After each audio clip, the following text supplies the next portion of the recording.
તથા વાલા વિદ્યાર્થી મિત્રોને સૌને મારા જય સ્વામિનારાયણ અને જય શ્રી કૃષ્ણ. આજના આ પવિત્ર દિવસ એટલે કે ગુરુ પૂર્ણિમા. ગુરુ પૂર્ણિમા શું કામ ઉજવવામાં આવે છે? નારાયણ સ્વરૂપે અવતાર્યા વ્યાસ મુનિ. અને વ્યાસ મુનિ નારાયણ સ્વરૂપે અવતાર્યા એટલે ગુરુ કેમ કહેવાય? કે ગુરુ એ મહાન છે, ગુરુ એ જ્ઞાની છે, ગુરુ એ તેજસ્વી છે, ગુરુ એ પિતા છે. નારાયણ જે છે તે સૃષ્ટિના સંરક્ષણ છે એટલે પિતા કહેવાય. જે બ્રહ્માજી સૃષ્ટિની રચના કરનાર છે એટલે પિતા, અને મહાદેવ તે આપણે સહાય કરનાર છે અને તે પિતા કહેવાય. તે અત્યાર સુધી બધાએ વાત કરી કે ગુરુ ગુરુ, પણ ગુરુ બધામાં વાત કરી, પણ જે આપણા મેન ગુરુ છે ને તેની તમે કોઈ પણ વાત નથી કરી. એક ભાઈ નીકળે કે જે પિતાની વાત કરી, બરોબર, પણ આપણા સાચા ગુરુ કહેવાય અને ભગવાને સર્વપ્રથમ ગુરુ આપ્યા હોય ને તે એક આપણી માતે જનતા, આપણી માં ખુદની જે આપણી માં છે તે આપણી ગુરુ કહેવાય.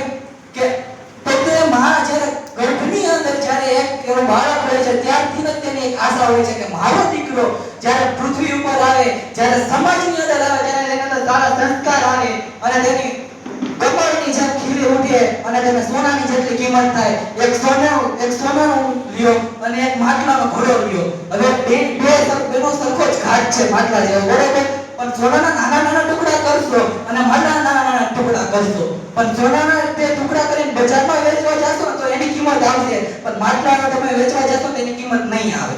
એટલે માની એક ઈચ્છા હોય છે કે મારા બાળક સોનાના કિંમત જેવી બને, મારો બાળક. તે માટે ગર્ભની અંદર હોય છે ત્યારે તેની માં કેટલા પ્રયત્ન કરે છે, શું કે ભગવદ ગીતા વાંચે, મહાપુરાણો વાંચે, સંસ્કાર આપે અને બહાર ફરવાનો જાય, મોજ શોખની વસ્તુ ન કરે. એટલે માં પછી એટલું કર્તવ્ય નથી. એક શિક્ષકનું કર્તવ્ય છે ગુરુ તરીકેનું, પણ છેક સુધી નથી. જ્યાં સુધી આપણી જનતા પૃથ્વી ઉપર જે હયાત છે ત્યાં સુધી તે આપણા ગુરુ તરીકેનું તે પદ ભજવે છે. કારણ કે આપણે નાની નાની વાતોમાં, નાની વાતોમાં આપણે કાંક ને કાંક શીખવાડે છે. કંઈક ભૂલ હોય છે તો એમાં પણ આપણે શીખવાડે છે. તે આપણી જનતા. અને ગુરુ એક એવા વ્યક્તિ છે કે સદગુરુ સંત અને સાચા ગુરુનો ભેટો થાય ત્યારે આપણી આત્માને મોક્ષ પણ મળે છે. પણ એમનો મોક્ષ નથી મળતો, તેના માટે ગુરુની આજ્ઞાનું પાલન કરવું પડે છે.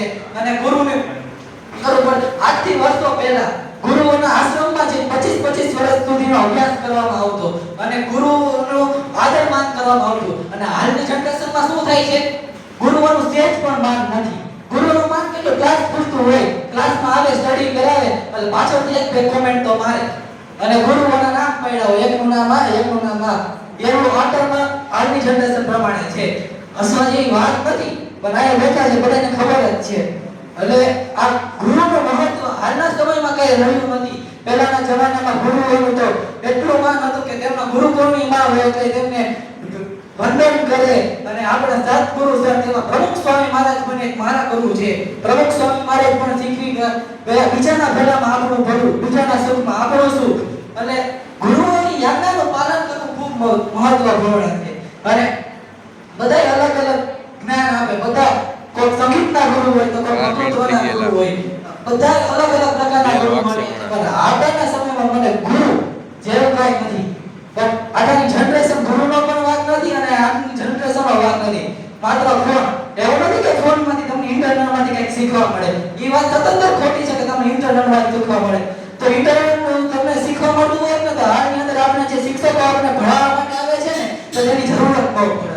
આનો ખ્યાલ જ પ્રમાણે આવે કે આપણે છે ને ગુરુઓનું આદર માન કરવું જોઈએ. તો અંતમાં આટલું જ કહીશ અને સૌને હાર્દિકથી જય સ્વામિનારાયણ.